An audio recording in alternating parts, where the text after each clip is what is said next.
आज अहमदाबाद के एयरपोर्ट से 1:38 पर एयर इंडिया की प्लेन लंदन जाने के लिए उड़ान भरती है और उड़ान भरते ही सिर्फ 2 मिनट के अंदर क्रैश करके ब्लास्ट हो जाती है। इस प्लेन को कैप्टन सुमित सब्बरवाल उड़ा रहे थे, उनके साथ क्लाइम कुंदर फर्स्ट ऑफिसर थे। यह दोनों काफी ज्यादा एक्सपीरियंस वाले पायलट थे, लेकिन कैप्टन सुमित सब्बरवाल जैसे ही 1:38 पर प्लेन की उड़ान भरते हैं वैसे ही तुरंत मेडे मेडे करने लगते हैं, यानी इमरजेंसी की गुहार लगाते हैं। लेकिन जैसे ही इमरजेंसी की गुहार लगाते हुए फोन पर 2 बार मेडे मेडे कहते हैं वैसे ही प्लेन क्रैश कर जाती है और पूरी तरह से एकदम ब्लास्ट हो जाती है। आपको बता दें कि एयर इंडिया की ये प्लेन लगभग 625 फीट ऊंचाई तक ही उड़ान भर पाई थी। उसके बाद ही अहमदाबाद के सिविल अस्पताल के हॉस्टल तक पहुंचने से पहले ही ऊपर से एकदम नीचे की तरफ आने लगती है और नीचे आते आते जाकर सिविल अस्पताल के हॉस्टल में टकरा जाती है और टकराते ही पूरी तरह से एकदम ब्लास्ट हो जाती है।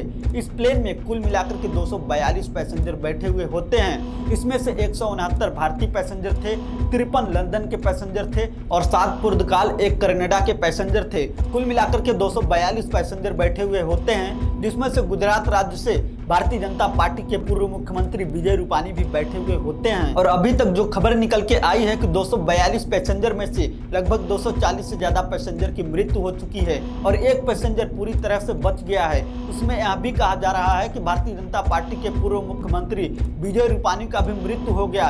विजय रूपानी लंदन जा रहे थे क्योंकि उनकी बेटी लंदन में रहती है और शायद अपनी बेटी से ही मिलने के लिए लंदन जा रहे थे, लेकिन उससे पहले ही उनके साथ ये दुर्घटना हो जाता है। आपको बता दें कि कुछ एक्सपर्ट द्वारा बताया जा रहा है कि एयर इंडिया की यह प्लेन लगभग 2100 करोड़ में खरीदी गई थी और 11 साल पुरानी हो चुकी थी। इस प्लेन का नंबर AI 171 था, जिसको एक कंपनी बोइंग 787 ड्रीम लाइनर एक अमेरिकी वाइड बॉडी एयरलाइन है, जिसको बोइंग कमर्शियल एयरलाइन द्वारा बनाया गया है। ये दुनिया की सबसे भरोसेमंद कंपनी हो चुकी थी क्योंकि अभी तक बोइंग ड्रीम लाइनर कंपनी की एक भी प्लेन क्रैश नहीं हुई थी, लेकिन ये पहली बार बोइंग ड्रीम लाइन कंपनी की प्लेन अहमदाबाद एयरपोर्ट से लंदन के लिए उड़ान भरते ही क्रैश होकर के ब्लास्ट हो जाती है।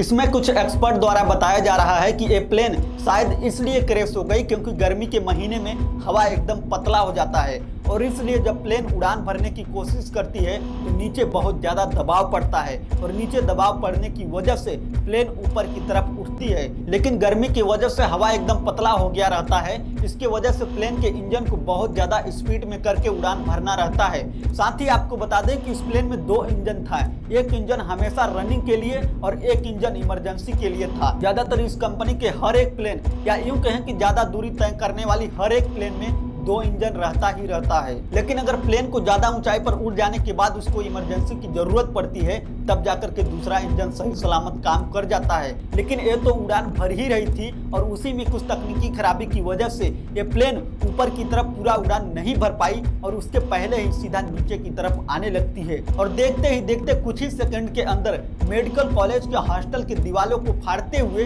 पूरी तरह से घुसकर ब्लास्ट हो गई। एक्सपर्ट द्वारा यहाँ तक बताया जा रहा है कि तकनीकी खराबी की वजह से एयर इंडिया की यह प्लेन क्रैश हुई है, क्योंकि जब तक उड़ रही थी तब तक किसी प्रकार की चिड़िया या और कोई चीजों को टकराने से आग नहीं लगी थी। सिविल अस्पताल के हॉस्टल में जाकर घुसी तब जाकर के एकदम से ब्लास्ट हुआ और पूरा धुआं धुआं हो गया। आपको बता दें कि इस प्लेन में जितने पैसेंजर बैठे थे सिर्फ वही लोग घायल नहीं हुए हैं, बल्कि उस हॉस्टल में जितने लोग थे और उसके आसपास जितने लोग थे सब उसके चपेट में आ गए हैं और अभी तक 240 से ज्यादा लोगों की मृत्यु हो गई है। लेकिन अभी तक ये जारी नहीं हुआ है कि प्लेन में बैठे कितने पैसेंजर की मृत्यु हुई है और उस बिल्डिंग के आसपास जो लोग थे उनमें से कितने लोगों की मृत्यु हुई है। दोस्तों, ये प्लेन लगभग 10 घंटे की समय लेकर 7000 किलोमीटर की दूरी तय करते हुए पैसेंजर को उनके मंजिल तक पहुंचाने की उड़ान भरी थी, लेकिन 2 मिनट भी नहीं बीतता है उसके पहले ही दम तोड़ते हुए हमेशा हमेशा के लिए अलविदा कह देती है।